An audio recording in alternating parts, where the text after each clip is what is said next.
All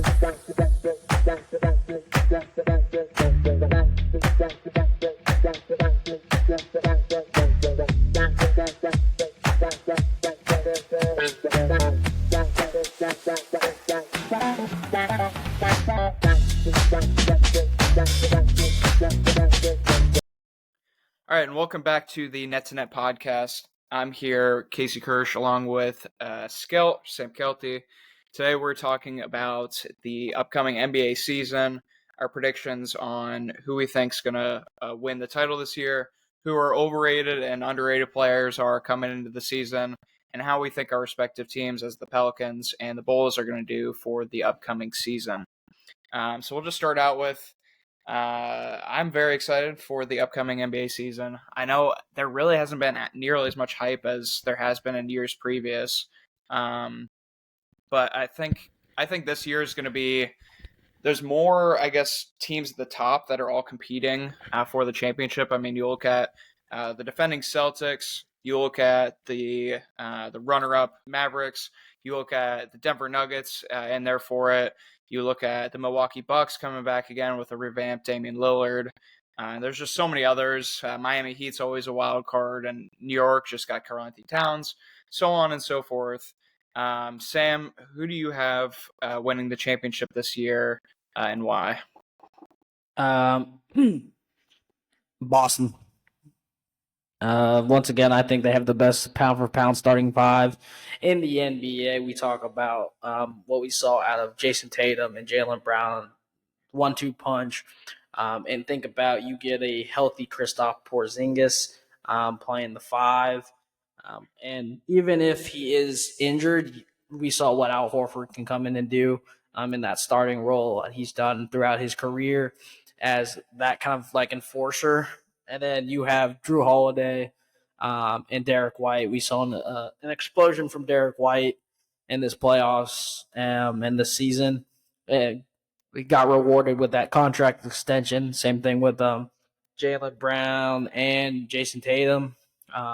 And they were able to bring back Porzingis as well. On a nice contract for another year, and really pretty much kept their team the same. I think there really wasn't much they needed to change.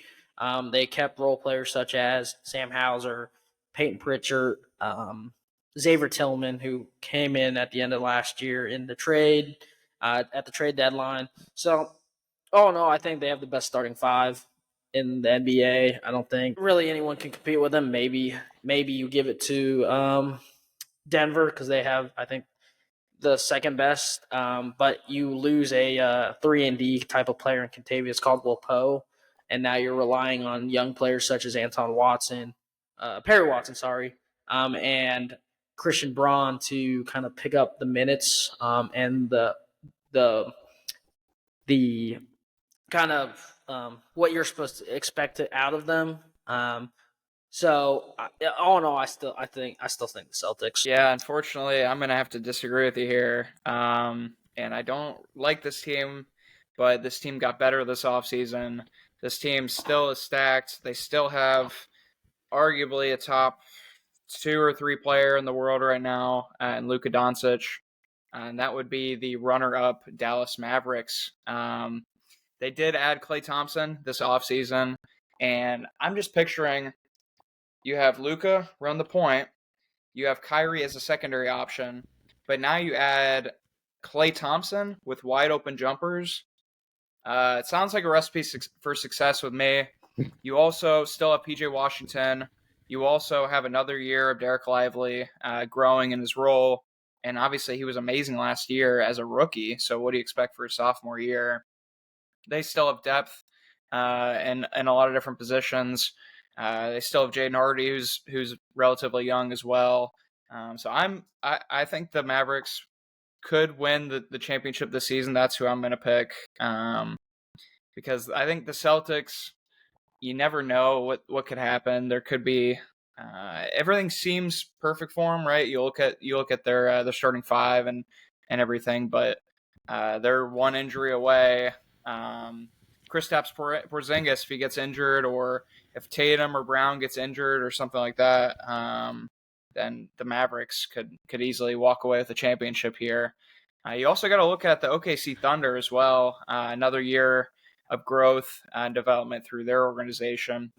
They pick up an Alex Caruso, who's notably a All NBA type defender year over year, one of the toughest players in the game currently. He also has championship experience. You bring that over from Chicago. For Josh Giddey, who really didn't fit your system to begin with. So I think it's Dallas coming out of the West. I think they will give Boston a really good series, and I think they could win it if things fall their way. OKC could also make it to the finals. I don't think they'll win. If they do, they'll lose to Boston. But I think either of those teams are good shouts for championship. But my pick is Dallas here. Yeah, I know you mentioned talking about the injuries from Boston with Kristaps, but we saw Kristaps go down in the conference finals, and Boston still playing with Al Horford and the role players that they had. Sometimes playing Tatum at that 5 position shows that they can play. And Dallas is a good team, like you mentioned, with Klay Thompson getting more looks now, not being the number 3 option. Derek Lively, a phenomenal player out of Duke. He's unbelievable. But still, I think you still got to give it to Boston. They are the defending champs, and I think they have talent and they have the depth. I think they have a little bit better depth than Dallas because they have the problem is with Dallas is who off the bench other than you really only have Jaden Hardy coming off the bench that can really give you scoring assets. And he honestly had an up and down scoring season. You still have Daniel Gafford as well. I mean, he's a quality big that can come off the bench and but he's not give going to give you 10 and 8. I mean, but what we talking about, like from the guard play a little bit because you see a lot of that now. You don't really have that with Dallas that you do with Boston. You have Peyton Pritchard who can come off the bench and give you, if needed, 20 points if needed. In certain situations, you have Sam Hauser who's a knockdown 3-point shooter. I just like the depth with Boston, and I like the pick with Dallas, but honestly, I would put OKC starting 5 over Dallas and slightly give it to Denver over Dallas too. See, I'm lower on Denver this year. They lost KCP. They're going to insert Christian Brown into that starting lineup. You bring in a Russell Westbrook, but really, is he the best fit around Jokic as a or a less lower tier shooter? I'm not as high on them as I have been in the past, even though Jokic is probably still the best player in the world. But you gotta remember with Dallas too. They did bring in Spencer Dinwiddie this offseason as well, who's still got some years under him. Can still give you some production when needed, not in a primary role, but in a bench role. They bring in Najee Marshall from my Pelicans, who is a much improved 3-point shooter and defender as well on a 3-year, $30 million deal. So they'll have him for the next few years as well. He's going to give them some quality wing minutes. Mm-hmm. Like I said, Daniel Gafford, they do have pieces, PJ Washington. But I would say Boston, their starting 5 is better. But you know, things can go either way in basketball. That's just how it is. I mean, you look at the 2014 NBA Finals with the Spurs versus the Heat, and although D Wade was going down, he wasn't the same player. Chris Bosh wasn't the same player. They still had LeBron James, so you never know. It could go either way. The Spurs come back. Kawhi Leonard wins Finals MVP, and it's basketball. Yeah, that's true. And we talk about depth and why I slightly give it to and I give it to OKC for the depth because you talk about their starting 5 of Shea, probably Caruso, J Dub, Jalen Williams, and then Chet Holmgren. Dort, you got Dort, and then off the bench you still have Isaiah Joe who can come out and splash from the 3. You got Casey Wallace out of so much promise out of Kentucky last year. Aaron Wiggins had a bigger role last year. Kenrick Williams is a 3-and-D kind of guy. Second year out of Ousmane Dieng, who had some good flashes, spent some time in the G League. And then the other Jay Will off the bench. And probably the best, one of the best pickups of this year, and free agency is getting Isaiah Hartenstein. Isaiah Hartenstein played his way into that contract with OKC subbing in for Mitch Robb for the Knicks. He's a guy that can go out there and give you 10 and 10 a night. If in the starting lineup or off the bench, and you bring in Hardenstein in that front court with J Dub, you can play J Dub at 3. Bringing Hardenstein and Holmgren together, those are some big trees down there that you definitely can't get past. And not even to think about their draft pick this year in Nikola Topic. We're talking about a guy that was projected to be in the top 10. On my draft board, I had him second best point guard in this class. But he goes down with a torn meniscus, I believe, and an ACL, a partially torn ACL during the combine. If he comes back healthy and he's the same guy that played it overseas last year, you got something going with OKC. So I just like the OKC mix of youth. We saw what we saw from Shea. They were the number 2 team in the NBA last year in the Western Conference. So my prediction, I think OKC runs the tables. OKC meets Boston in the finals. I'm gonna call right here. OKC, okay, over Dallas. Gotcha. Yeah. Okay. I like that one. I like that pick. I think they're definitely ready to take that next step. Plus, they got a lot of assets. So if they need to make a big move at the deadline, they got the assets. They got the picks.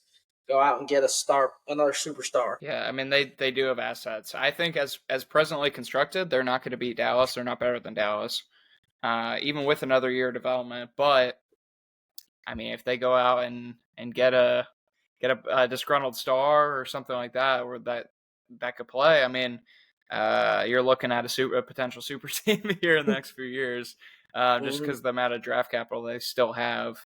But we'll move on from there. Next topic I did want to get to, you were bringing up some players on the OKC Thunder, is the most overrated player for this upcoming season. And it was the guy that you said, for me at least, it was the guy that you said was one of the best pickups of this previous offseason, and that would be Isaiah Hartenstein.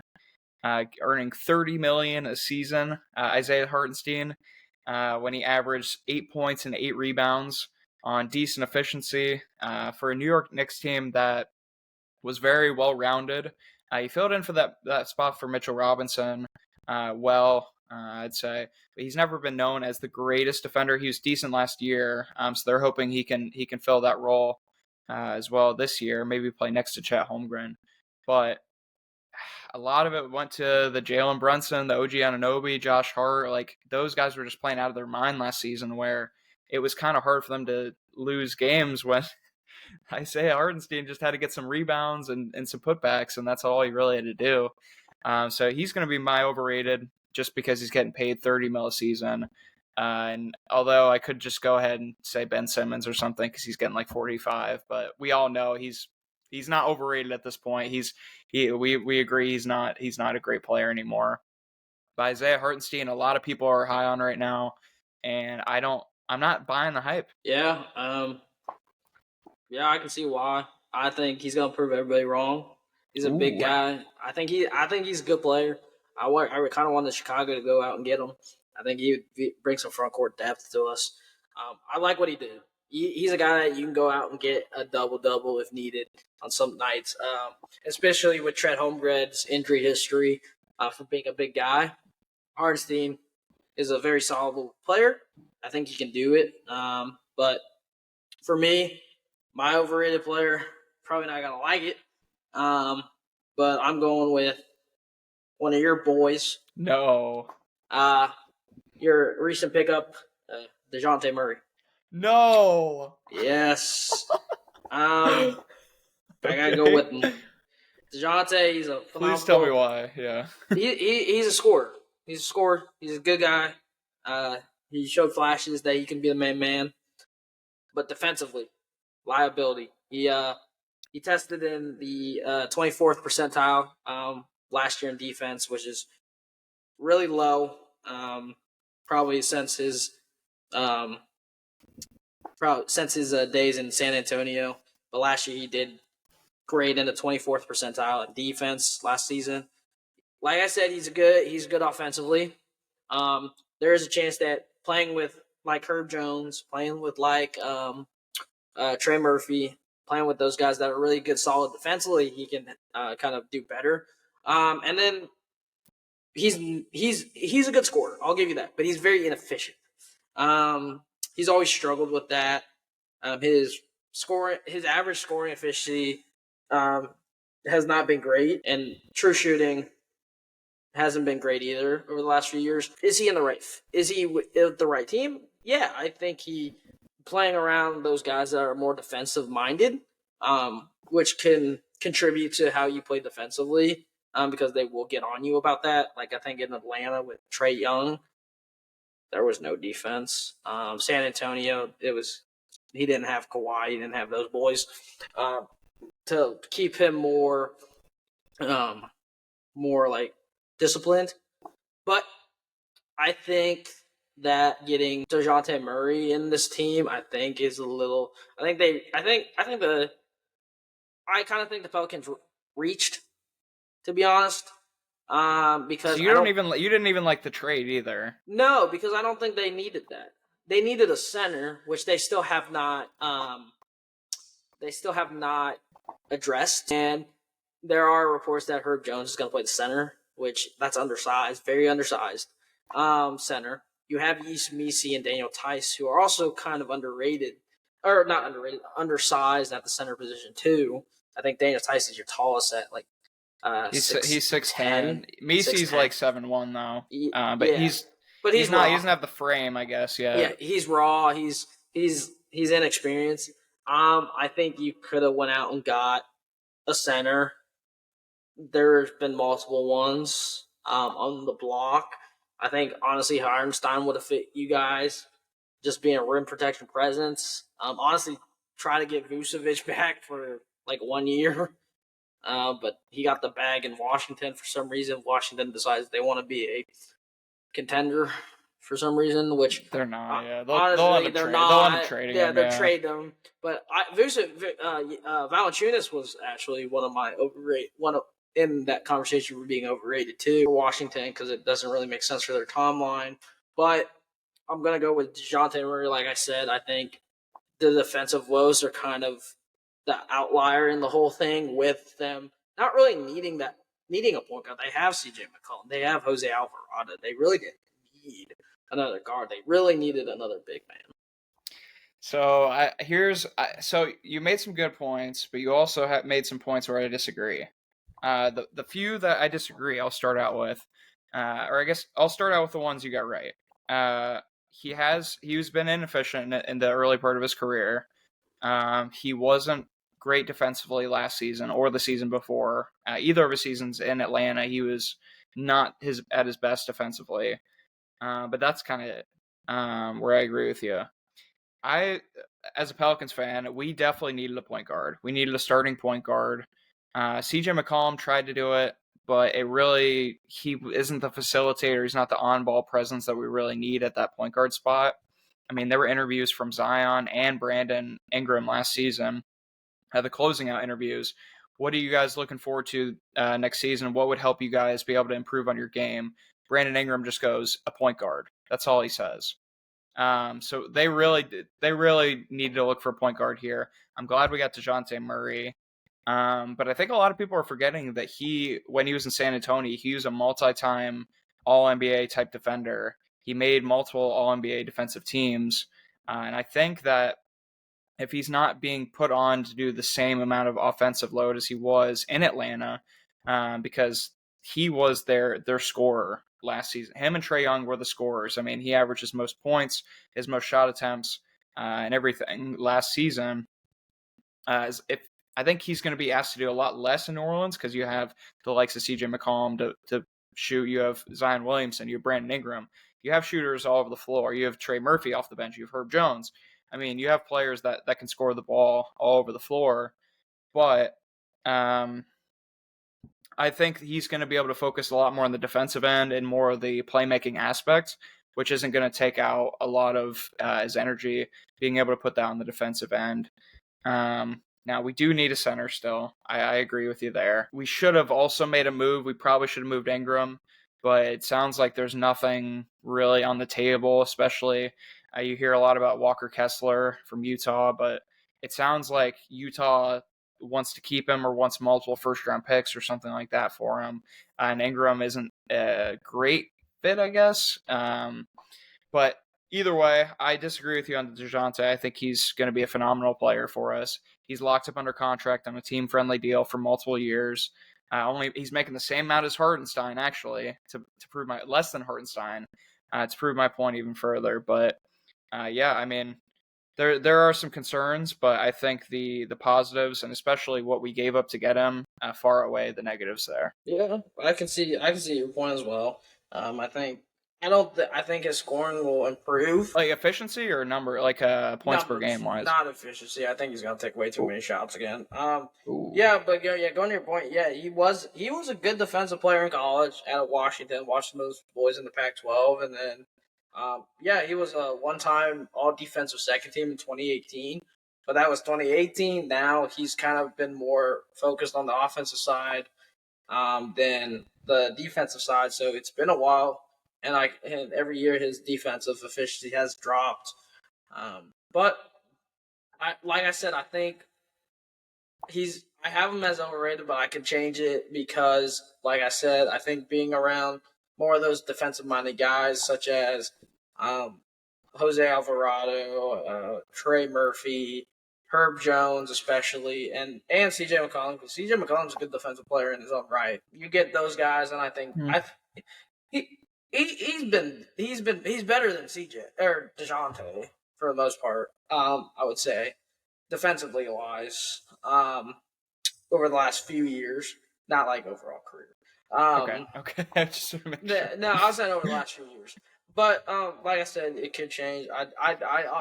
My top three probably would be DeJounte, Valanciunas, and RJ Barrett, and I love RJ Barrett to death. Ooh, that's a good one too. I love RJ Barrett. He's a Duke boy. He's a Blue Devil, through and through. But the inefficiency, the consistency is not there yet, and this is a big step for him because he's going into a contract. I think he's going into his last year. I think with his rookie deal. RJ? I think, right? No. He signed. His last year in New York. He signed like a 4-year, 120 deal. Yeah, and then I think he's on 30 mil a season. Then they traded him. Yeah. Yeah, never mind. But he definitely is in a prove-it deal, a prove-it year, because he has not. And everybody knew he wasn't going to be that efficient because he really didn't shoot the ball really that good at Duke either. So yeah, he just needs to work on his craft. And I think in Toronto, give him the whole season in Toronto this year. Back home, I think he'll do fine. But right now, he is in that conversation. Yeah, that's completely fair. There are some good ones too. I mean, there's other players on the West Coast that you can look at, like a James Harden, like a Kawhi Leonard. I mean, how are they going to do to start the season? Kawhi Leonard doesn't play games, so Kawhi might not even start the season. He's not starting the season. They said he's out indefinitely. Yep.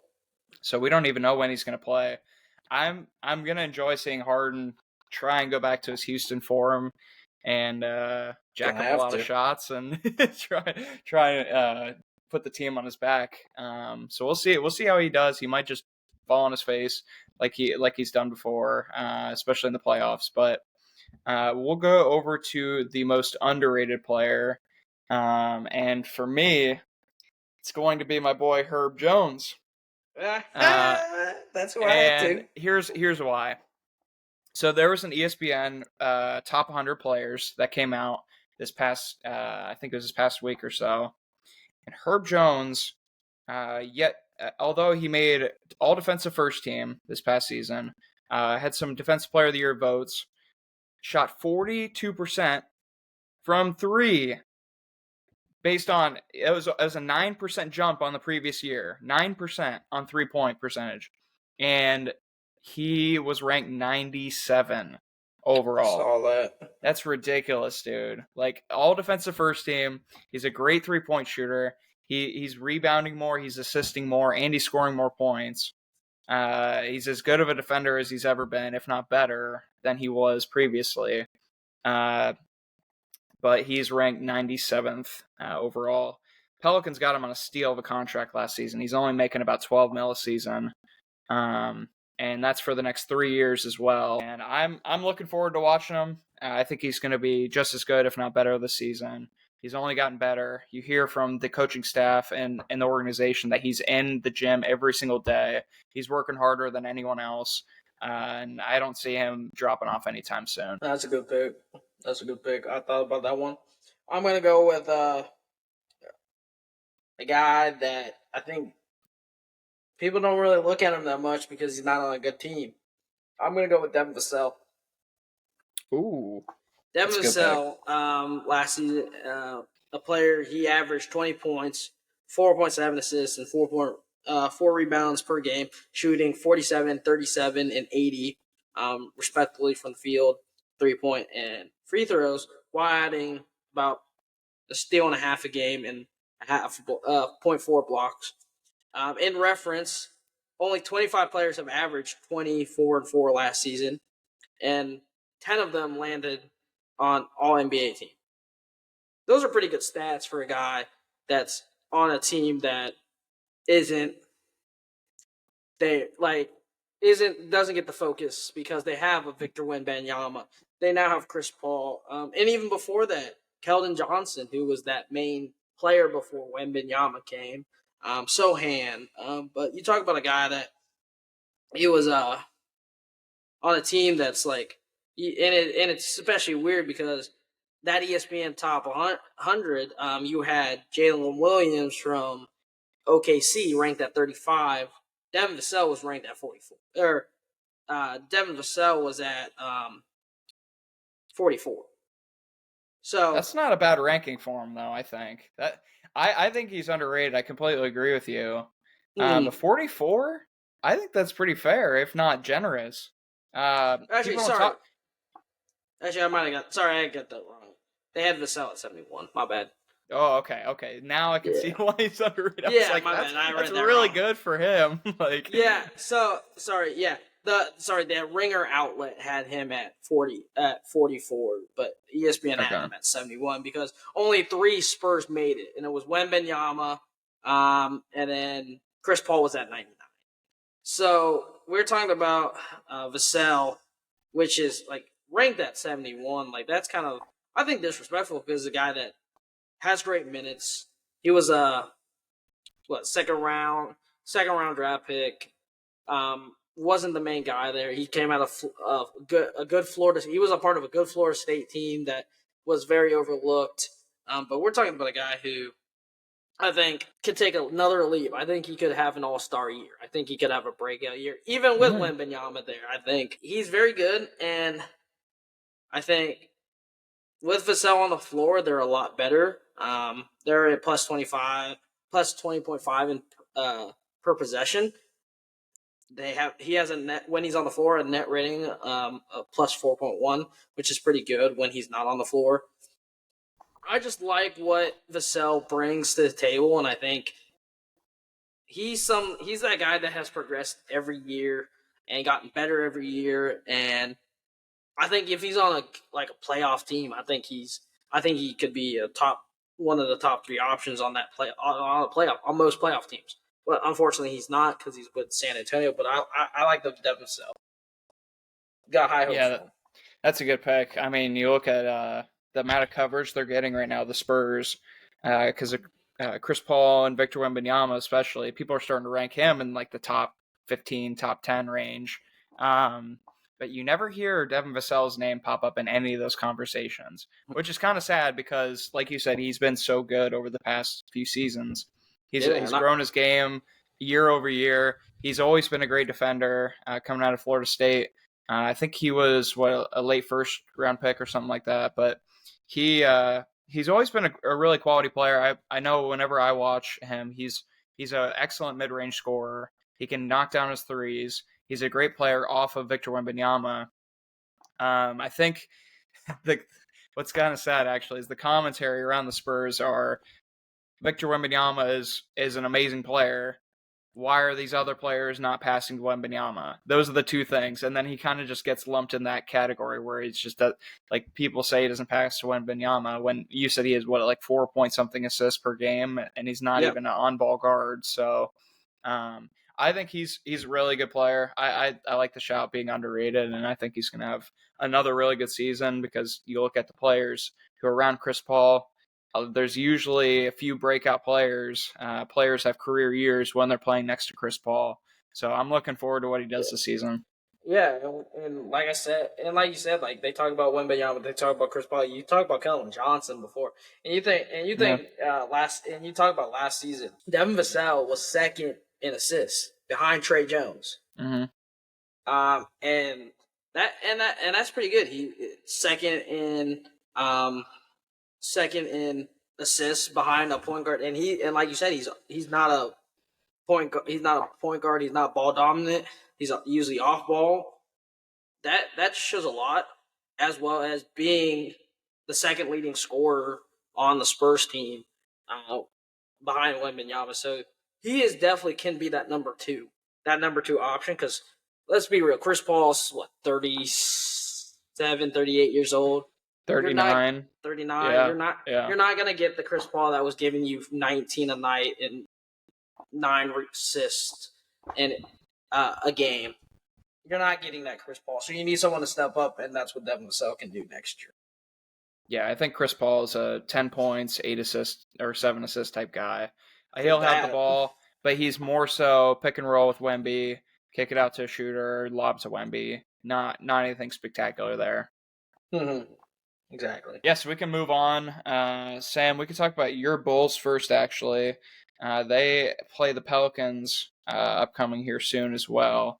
I believe that is the first game of each of our regular seasons. It's on Wednesday, October 23rd, and that is going to be a fun matchup. I mean, there's a lot of different storylines for Chicago. You look at the new additions, Josh Giddey, making his debut for Chicago. You look at Zach LaVine having a comeback season. You look at Lonzo Ball making his return after 2.5 seasons. What are your thoughts on the roster? Where do you think the biggest storylines are, and how do you think Chicago fares this season? Yeah, I think probably the biggest one has to be Zach LaVine. What's the future going to look like for him? I think I like what we saw out of Zach LaVine from the preseason. But it's still going to be, we're going to try to offload him. And I think depending on our record by trade deadline, Vucevic is probably going to get offloaded too. But yeah, it's an interesting team. We still have pillars that we can build for the future in Kobe White, Ayo Dosunmu, Josh Giddey. I like the Josh Giddey pickup. I know a lot of Bulls fans were hit or miss about Josh Giddey because of all the baggage that comes with Josh Giddey. But that aside, talking about basketball specifically on the court, if we can get the Josh Giddey that was 2 years ago, not last year, we got a gem because Josh Giddey 2 years ago was playing at an all-star level play. When we talk about Josh Giddey, he's a phenomenal passer. He's a great facilitator, and I think that's what the Bulls missed with not having Lonzo out on the floor to facilitate because we're really relying on Kobe White. And Kobe White has never been a facilitator like that. To just be able to control the play and distribute to his teammates. And we're talking about 2 years ago, Josh Giddey averaging 16 points, 7.9 rebounds, 6.2 assists, shooting 48%. From the field. That was the Josh Giddey that we're hoping to get next year or this year.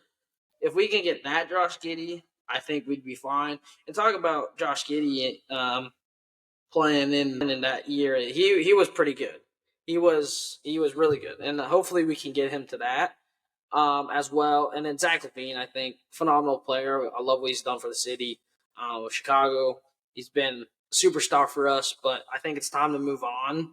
I think it's time to see what we can get from him. Same with Vucevic. They just don't fit the team going forward. We did bring back Patrick Williams, which I'm happy about. I think he can take that next step, especially with DeRozan not there. So he's a great defensive player, but can his offensive game transition? Can it translate to the game? I think he's a really good player.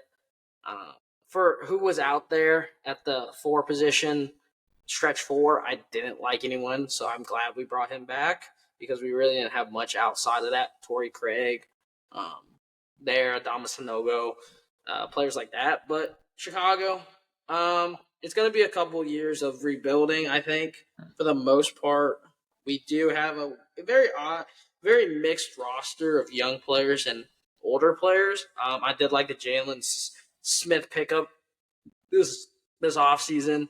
Um, I like what I saw from Montez Buzuelas, our first round draft pick, the Chicago native. Another Chicago native. We haven't drafted another Chicago native since my boy Derrick Rose. That man, gotta give big ups, gotta give him his flowers. He did retire this year. I know they're in conversations about retiring his number 1. They are honoring him on January 4th, I believe, because January 25th. It's 25th or 4th. I can't remember. It's got to do something with his numbers because they're playing the Knicks, so it's going to be his 2 numbers. But all in all, big ups for Derrick Rose. He's done so much. He made me a Bulls fan all back in the day in 2008, which we'll probably talk about here. I think a lot of people. I think right now it's Chicago's in that rebuilding year for the next few years. We're not at that playoff level. I don't think we should really push for it. Billy Donovan, I like him as a coach. Give him one more year, but I think we might need to bring in some fresh blood at the coaching position. Billy Donovan's really never ran a team that's been in a rebuild. We talked about him with Oklahoma. He had Kevin Durant, Russell Westbrook, James Harden. He didn't need to rebuild there. And then the other team he's only managed is Chicago. But yeah, I like what we're kind of doing ish. We have some young core pieces, but yeah, all in all, it's going to be a fun year. Well, there's a lot of things I disagree with there. First off, I think the Bulls are doing a horrible, horrible job on direction right now. First of all, they didn't get anything for DeMar DeRozan this offseason. Nothing. They could have traded him for a first-round pick last year. They didn't do it. So they end up letting him walk for nothing. And I get they're trying to rebuild and everything, but they still couldn't find a trade partner for Zach LaVine, which I think he's going to have a great year because he's going to have more shot attempts. He's healthy again, and I think he's going to be the number 1 option again, which he hasn't been for a few years ever since DeRozan came to the Bulls. You have Lonzo Ball coming back, who's another veteran. You have Kobe White, who's breaking out. Is he going to be able to take that next leap, get to the near all-star level that some people think he could? I do like you guys bringing back Patrick Williams.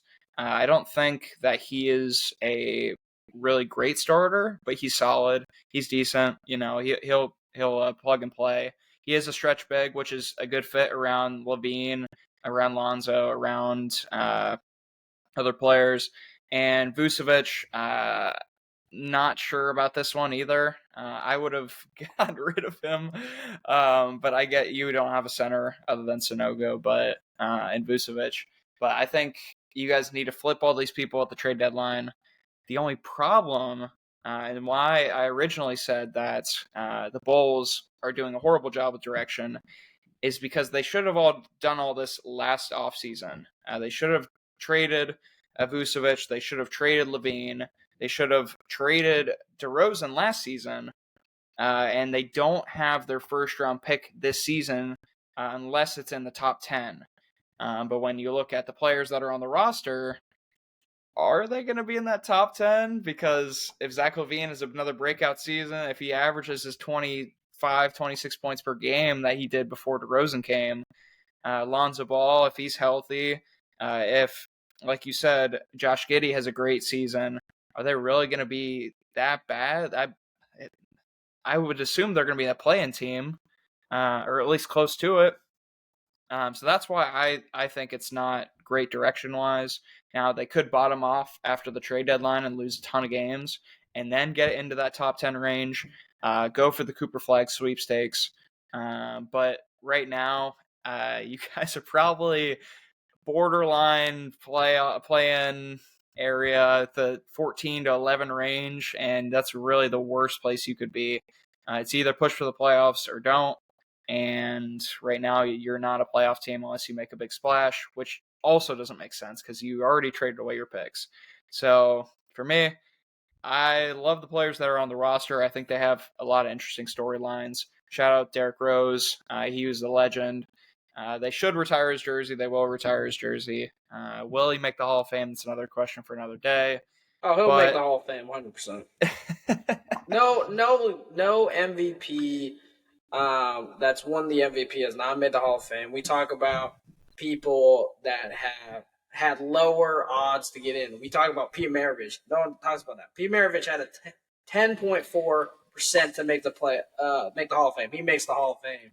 Derrick Rose has a 13.5% chance of making the Hall of Fame. We also think about this. I think a lot of people misconception of this is also the Naismith Basketball Hall of Fame. This is not the NBA Hall of Fame. This is like what he's done in college, what he's done at the international level. He's a 2-time gold medalist. He is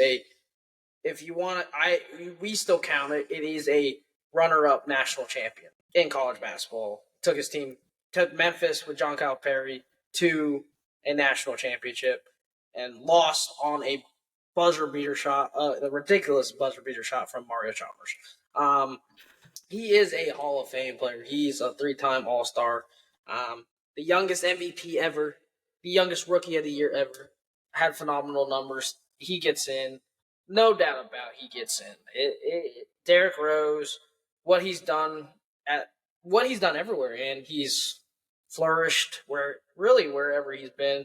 He's one of those most unselfish players. You talk about a lot of these veterans that go to teams and at his age and want to be the main man still, but he knew when he needed to take a back seat and be just more of a mentor, be more of a role player for those teams. I think a lot of people don't understand when it's time to do that, but there's no doubt in my mind Derrick Rose becomes a Hall of Famer one day. It might take a while, but I think he will be there. Is he going to be first ballot? No. I don't think so either. There's no way. He would have had to. He would have needed a ring to be a first ballot Hall of Famer or a unanimous Hall of Famer. He needs a ring. Unfortunately, he didn't get that. But I think he's a Hall of Famer, but not the first time around. It'll take a few times, I think. Yeah, and I know I love Derrick Rose personally. I think he's a great player. I think he is one of the more influential players in the 2010s, and like a lot, like anyone I ever talked to, we love Derrick Rose. We love Derrick Rose. Derrick Rose is awesome. Look at the Derrick Rose highlight, like all that sort of stuff. I know in our circles we do the same. But did he do enough really in his NBA career to warrant the Hall of Fame? I don't know, dude. I think it could be a few years before, like after he's eligible to get in. Yeah, I'm fine with that. As long as he gets in, I think he'll get in. I don't think it'll be the first time. I think right now, from that Bulls team, the only person that probably gets in the first time might be Joakim Noah. I think Joakim Noah makes a good shout for what he's done because, like I said, you talk about what you did in college, what you did in the NBA, what you did at international level, and we're talking about Joakim Noah, who was a defensive player of the year, multiple All-Star teams, a 2-time national champion at Florida, which I think will help his case because, like I said, Rose doesn't have a ring, doesn't have a national championship, but Noah has a national champion. He has 2 national championships. So yeah, I'm just worried that neither of them they don't have rings. That's it. Like it's just hard to put it's hard to put someone in the Hall of Fame if they don't have a ring or they don't have a very long and great career. Derrick Rose had he had a very high peak, but it was not really like he didn't do much outside of Chicago. I would say he had a long career. I would definitely say he had a long career. No, he had a long career, but he didn't do much outside of Chicago for most of his career. I'd say at least half his career, he didn't really do much. Like, he was on New York, he was still getting injured. He wasn't a primary player there. Then he goes like all over the league pretty much. I mean, he goes to Cleveland, he gets he gets traded, he gets waived, and he had that resurgence in Minnesota, which was awesome to see. It kind of threw us all back to the vintage Derrick Rose when he hit that 50 piece, and he had that interview, and we all remember that. But like I said, I think Derrick Rose is a spectacular player. I love Derrick Rose, watching his highlights and everything. It was kind of me getting into basketball. It was that range of time, or that time, I guess, time period. But I'm not sure, dude. It kind of worries me. I don't know if he's going to get in at least for a good few years after he's eligible. Yeah, and I think everybody knows he's not going to get in the first time. Most people don't get in the first time because basketball, they don't take everybody. Like NFL, like there's only like usually three players max get in. With the NFL, you have like 6 or 7. And every sport does it differently. I think when he's eligible, there's definitely going to be players that definitely deserve to be over him. And I get that, and I totally understand that. But I think he will get in. It's just going to take some time. It's going to be it'll probably take, like you said, 2 to 3 years after he's eligible, maybe 4 maybe 5 at the max. But I think he gets in just because I think the biggest outlying stat is no non-MVP has made the Hall of Fame, and we talk about Hall of Famers, MVPs, and you're talking about the youngest MVP. No one's done it since Derrick Rose, and his impact in the game as well. You talk about the Rose Rule, especially with rookies that get contracts when they outplay their current rookie contract. He started that because of what he did for Chicago. And you talk about a team that, in probably one of the best eras we've ever seen since like the Jordan eras.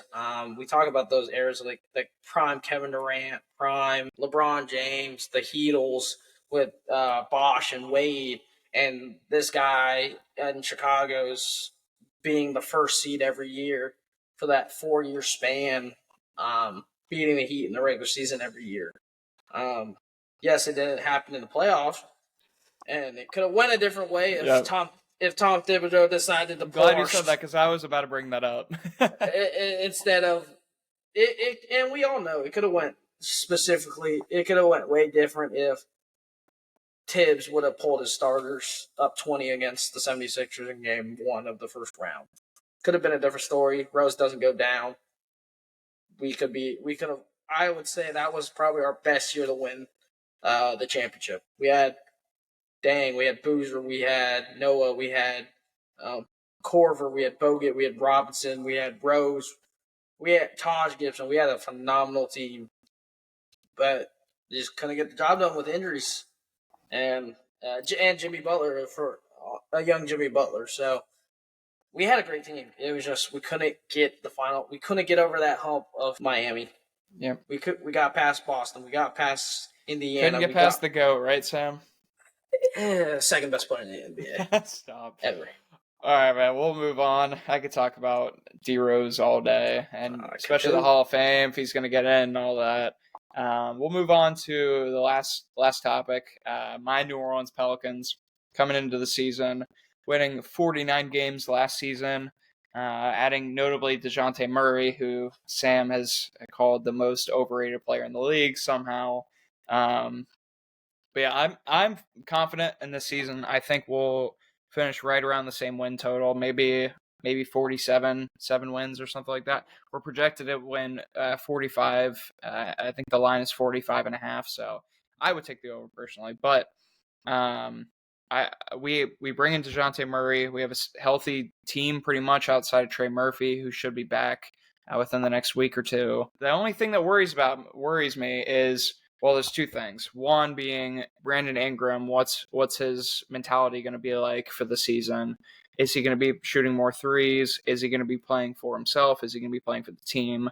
Because obviously the reports are that he wants max or near max contracts, but everyone agrees that he's not worth that much. But he thinks that. So what's going to happen there? He's unrestricted free agent this offseason, so he didn't show up to the voluntary team practices before the season, before the training camp, before the preseason and everything, which he doesn't have to. It's voluntary, but the entire team except for him was there. So, and the other thing being the center position, as we talked about earlier, right now we're playing Herb Jones, who's 6'7".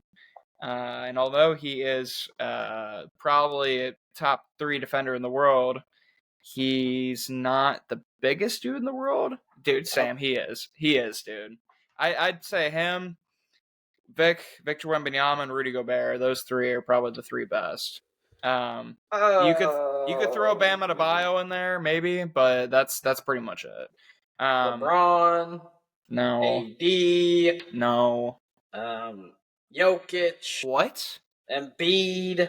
Come on. All right. Anyways, back to the Pelicans. I think we'll be right around the 46-47 game. That'll put us in the playoffs for this next season. There's a few teams that I think are going to be worse this season in the West. It's going to be a super competitive Western Conference because almost every team got better. And even the play-in teams from last year got better. So it's really going to be a who's going to be healthy pretty much. And Zion Williamson, the guy who everyone has injury concerns on, played the most games of his career. He played over 70 games for the first time in his career last season. Every report and every preseason game I've watched so far, he looks very fit already, which he hasn't done in his entire career so far. It usually takes him about 20, 25 games to actually get into shape, or at least somewhat shape. But it seems like he's already pretty close, and maybe 5-10 games instead of the 15 to 20 or 20 to 25 games, he'll be fully in shape. So I'm looking forward to that. CJ McCollum's coming off a career year, a 3-point percentage in attempts. He was one of the better 3-point shooters last year. Herb Jones, same thing. I talked about him earlier, 42% from 3. He's the best right corner 3 shooter in the league last season. And DeJounte Murray, we talked about him. Jordan Hawkins coming into his second year, had a up and down first year. He had a few months where he had the green light to shoot. He scored 30 points against Dallas Mavericks. We won that game. He scored 30 against the Jazz. Like, he had a few 30 bombs last season, but he also had games where he was shooting 1 of 8 from 3. And those were the things where he also wasn't a great defender last season, so he's not going to get minutes. He kind of got thrown out of the rotation because of that. He's looked on fire so far this preseason. He looked really good. Everything from camp said he was the standout of training camp. So I'm looking forward to his season and his growth. Apparently he's a lot better defender as well now too. Jose Alvarado is still a solid player. Not really much has changed. Hopefully he improves his 3-point shot even more than last year. Brandon Ingram, we talked about. Zion looks healthy. So maybe he averages his 23 from last season, or maybe he even averages more now that he has a true point guard next to him. And the floor being more space now that they don't have a traditional center in there. Yves Missi, rookie. I'm looking forward to seeing his growth. I don't think he's going to be able to guard the Victor Wembanyama's, the Şengün's, the Jaren Jackson. I don't think he's going to be able to guard the centers that are in our conference currently, or in our division even. But that's what worries me the most is he going to be ready to play? He blocked 4 or 5 shots in like 10 minutes the other day against, I think it was the Heat. So he played well there, but I don't know if he's going to be ready. And I'm looking forward to the season. So if we win games, we lose games. I'm a Pelicans fan, obviously. I've been through all the Anthony Davis days. He's the one who got me into basketball. He left on a bad note. I'm still a Pelicans fan. So we've had good years, bad years, but nothing over the second round. So I think we'll probably make the playoffs and hopefully get to the second round this season. But I don't think we go farther than that. Yeah, I think both of our teams have been. I think we've both been fans of our teams forever, both through up and downs. Like you said, Anthony Davis leaving, Derrick Rose getting traded. But Noah, back in the day, I think Rose got me into being a Bulls fan in 2007 when he was playing at Memphis, even then when I was watching him. And then when he got drafted to the Bulls. I like the Pelicans. So Pelicans could be good this year. I think their X factor is Jordan Hawkins. What we saw, if we can get Jordan Hawkins, we saw at UConn. From scoring wise, he's going to be great off the bench. Like you said, I have the same concerns with them. Misi, we talk about a guy who's 7'1", big guy, and I think a lot of people forget that he didn't start playing basketball until 18 years old. He's from the Congo. He played soccer up until 18 years old. He hasn't played organized basketball that long. Especially playing 1 year at Baylor, which I think probably wasn't the best idea, like smartest idea. I think he probably should have stayed another year because he is very raw. He is very inexperienced, which I don't think the Pelicans really hit on that with bringing in like a veteran center that can help the development. Daniel Tice, yes, he's a veteran, but I don't think he helps in the way that people think. From that aspect, but I do think the Pelicans can be a better improved team. I said definitely getting DeJounte Murray from a scoring aspect is good because he can help. And I think that's what they lacked outside of when Ingram wasn't on the floor or if Zion wasn't on the floor or if they weren't playing in general. I don't think they really knew who to give the ball to, I think, for scoring wise. But in all, I think the Pelicans push for that. What'd you say? Like 48 wins, something like that. Yeah, about the 46 to 48 win range. Yeah, I'd say that's fine. I think maybe they could push for 50. I think they could be maybe. I would say with it's going to be a competitive West like usual because the East is so weak. I see them. I think their ceiling is the 6th seed, and I think if they can get a center at the deadline, there's a chance that they could maybe push to go 2 rounds, maybe 3 rounds at the max. But it would have to be a wild outcome for them to get to the conference finals. But I can see them going 2 rounds. That's not unheard of, I don't think, this year. But yeah, it's kind of worrying seeing all the Western Conference teams get better pretty much outside of the bigger. Nuggets, which they already have the best player in the world. So, it's going to be a up and down season for sure. Hopefully we look better in the in-season tournament because last year we looked really good, and then we went to Vegas, and then we kind of crapped the bed there, and Zion got trashed on for 2 months straight on national TV. Said he goes and eats burgers every day and eats the whole plate and everything like that by Stephen A. So that whole saga was hilarious, but I'm looking forward to the season.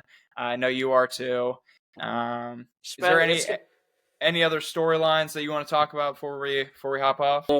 I think it's great that our teams are playing each other first game. I think it's going to be a very good competition. I think the biggest storyline, pretty much the big storyline we don't really cover, is the rookies. What we've seen from Alex Sarr, what we've seen from Zachary Richasher. We've not seen.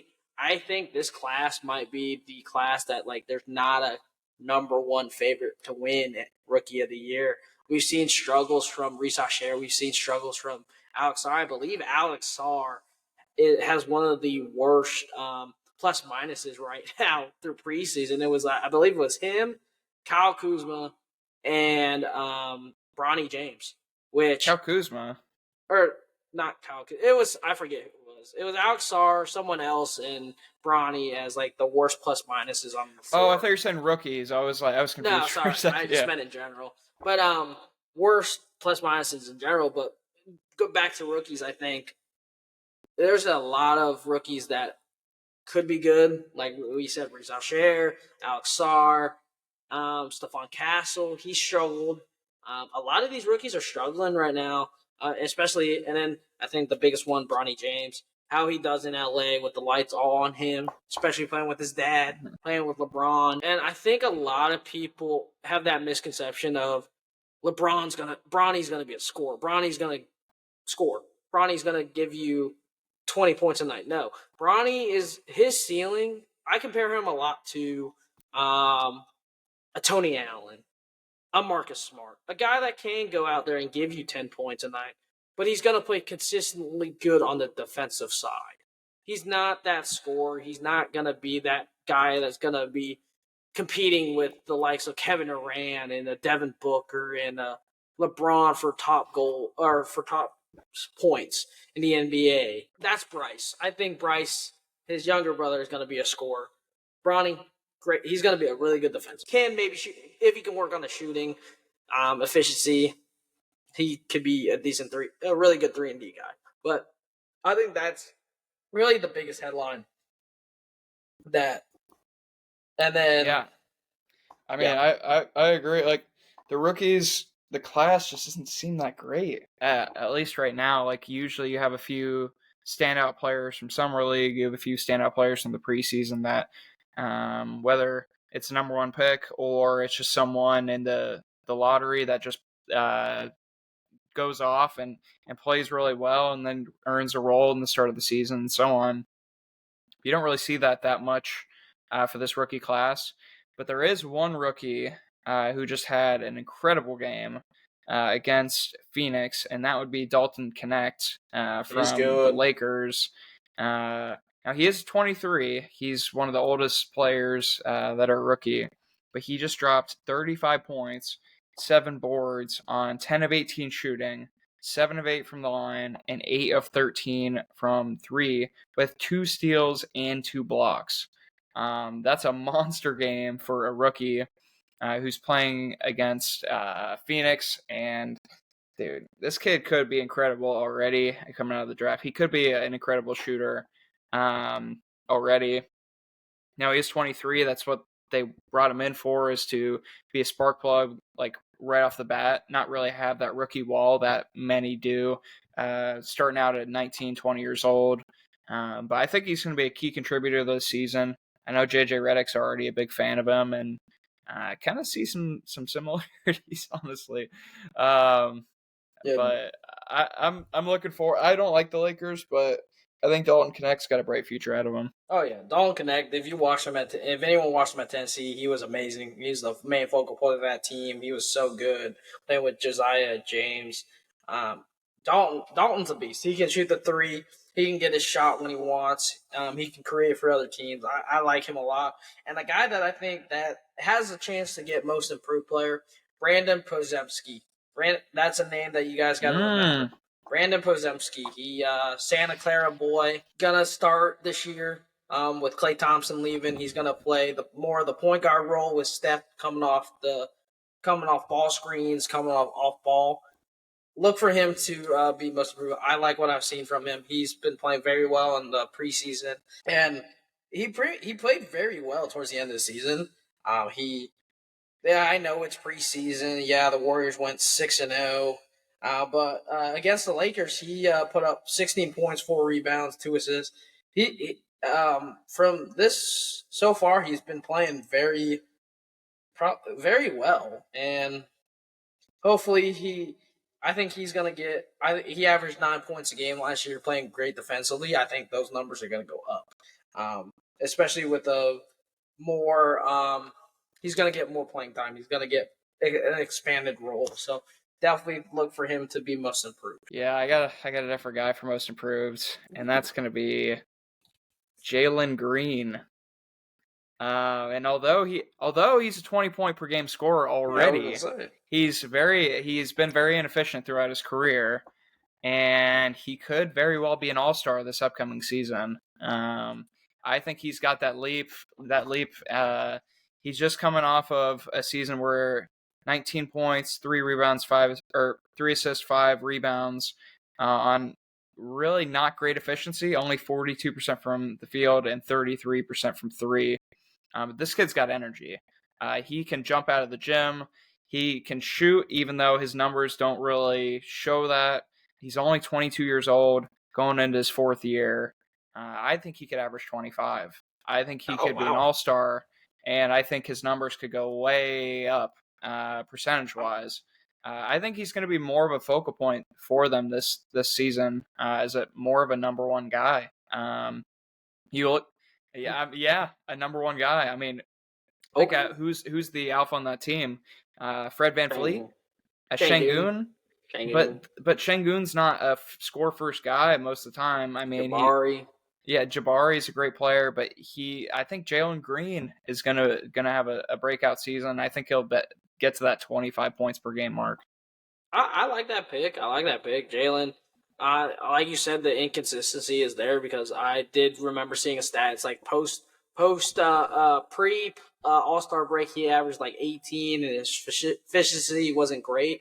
Post All-Star break, he was averaging like 22.5 with good efficiency. So I totally get that. I like that pick, especially with the Rockets. The Rockets are like kind of in that same boat of like where the Thunder kind of started out with in their beginning years, with the young team. They got a lot of good young talent. They got some veterans, kind of like how when OKC had Chris Paul, they made the 8th seed. They got like Fred VanVleet, Dylan Brooks, veterans that can come in. I think Houston pushes for the play-in tournament this year in a very good Western Conference. I like what I saw from Cam Whitmore from the Summer League. And in preseason, Cam Whitmore he fell to them because of just, I guess, people didn't like his interviewing during the combine. But they got a team, and they got one of the Thompson brothers who can take that next step. Like you said, Jalen Green. They got Şengün, who's showing he's like kind of showing like he could be one of the next big centers to come out and be an all-star. Jabari Smith, if he can take that next step, because he has struggled to live up to that number. What was it? Number 3. 3, yeah, number 3 pick overall, which comes with the territory because he was so good at Auburn for those Auburn teams. But yeah, I like what Houston does, and I think Jalen Green, and I think he's playing with a fire under chest because then they declined his 5th-year option. Something like that. They just didn't extend him. There's no 5th year. But Jalen Green he's eligible for contract extension. Yep, they're not going to do it because they want flexibility, and Şengün, same thing. So they also brought in Reed Shepherd, who's been he looks like probably the best player in the draft right now. At 3rd overall as well. So they have a lot of young, exciting pieces. And they're in the Pelicans division, like every other great team, right? So I'm kind of worried about the Rockets as well. I mean, you look at another team in our division, the Memphis Grizzlies, who get John Morant back. They have Marcus Smart, Jaren Jackson. They bring in Zach Edey out of Purdue, who's a 2-time player of the year in college.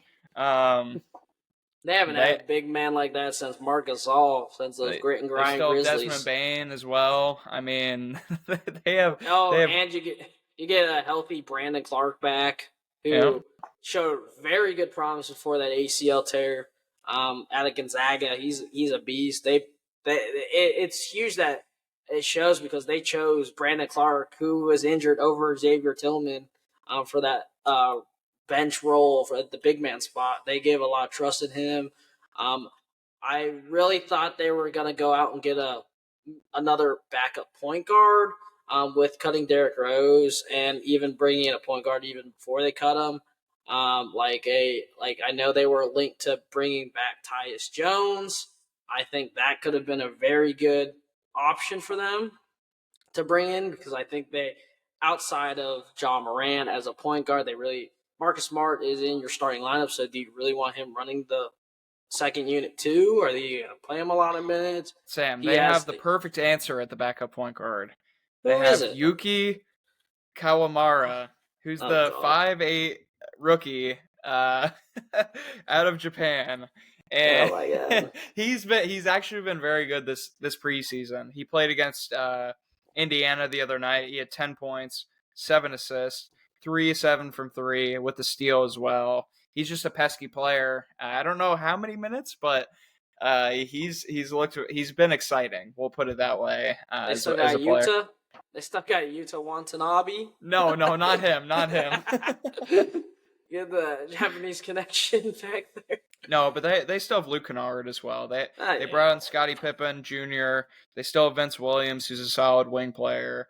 Sandy Aldama, Jake LaRavia, another year development. So they are looking scary as well. But Zach Edey, how's he going to be? That's the big question for this team. Zach Edey, I think he'll do. I think he'll do pretty well in the NBA. I think what we've seen from him at Purdue, the 2-time Wooden Award winner, I believe almost a 2-time national champion if things go their way against UConn those couple of years. But we didn't even talk about another big man. Like this class was definitely big man heavy. We talk about a guy that sitting behind DeAndre Ayton in Portland with Donovan Clingan. He's another big man that needs to get minutes. He just had a great game the other night too. Yeah, there's so many big men, so many first, and honestly, see more from that rookie class from last year. This is going to be a fun NBA year, and I think with a lot of these guys coming in the draft, and then even the next few years too, like you mentioned earlier, like the Cooper Flag sweepstakes, and then after that you got the Boozer sweepstakes with Cameron Boozer, the Duke sweepstakes. Yeah, Cameron Boozer, who just committed to Duke with his brother Caden, to follow in the family legacy at Duke University. John Shire's doing a heck of a job. Same with it's going to be fun NBA, fun college basketball year. Very excited for both, and can't wait till it starts. And like we said, our two teams tip off against each other on Wednesday, so we'll see. We'll definitely be watching. But this has been our first NBA podcast of the season on the Net to Net channel. Please stay tuned for more. Follow us on all our social medias. Check out our soccer podcast if you're interested in that as well. We do those almost every week. This has been Casey and Skelt signing off. The Net to Net. Peace. See you.